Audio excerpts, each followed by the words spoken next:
Hello and welcome to a quick presentation for the EasyAs accounting software. In this presentation I'm just going to show you the latest update information. It's really only a brief presentation. If we jump into the expense screen, we click this icon, you will notice in the expense screen that we now have a new icon up the top here.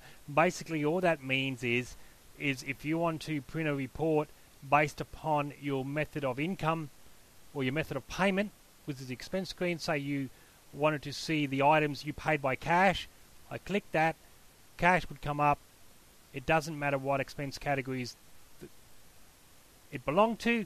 You could bring that up, you could view it on the screen, and then you could click this print icon and it would also print that report as well. So that's a new feature they've allowed. Previously you could only view by categories.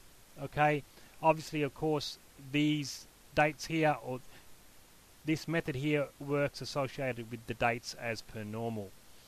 Right, the only other point I want to bring up about the expense screen is, let's say that you are one of our clients that basically enter your receipts once a month, let's say, or once a week. At the end of the week you gather all your receipts together and you enter them into the computer. You might be one of these people who end up with 4 or 5 receipts on the exact same day, and to speed it up, to make it a little bit simpler for you, they've now allowed the system to record the previous date. If you have a look down the bottom here, it's recorded the date as being the 1st of the 1st 2010, which is how I set this computer up with the dummy transactions. I've said the financial year runs the same way that it does in the US, okay, from year to year. Now if I double clicked on this line here, the date it's going to put in is this date, because that's the date it's currently got. So if I change that date and I made a new entry for the of May. Okay, now next time I come here and I go to make another entry, I can just double click on the date column and it will record that same date that last entered. So it just makes it a little bit simpler, a little bit quicker to enter multiple entries under the same date. Okay, that exists. This date area here exists for both the income and the expenses screen. Right, I think you'll also notice at the top here on the expense screen they've added this ability to see what you've selected. If I select cash, you notice now it says cash up top there.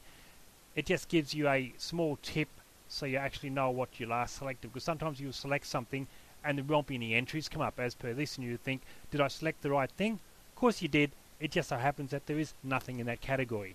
So they've provided this extra little tip here to prevent any confusion that may be coming up. Right, the only other thing I want to point out, so that's the expense and the income's taken care of. The only other thing I want to point out is invoices and quotations. So I'm just going to show you a quote because the same exists for the invoices. Sorry, I'm just going to show you what happens on an invoice because the same exists for the quotations anyway. If I just click create an invoice here and I create a dummy invoice, I just wanted to show you what's happening. If we jump down the bottom here, they've now allowed you the ability to enter in negative entries.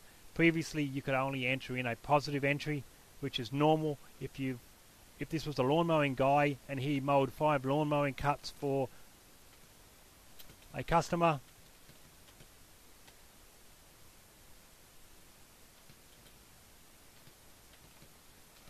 lawn mowing, and let's say he charged $45 a cut, that's a positive entry, that's typical. But let's say he's reimbursing the client one particular cut for whatever reason, he can now put one entry,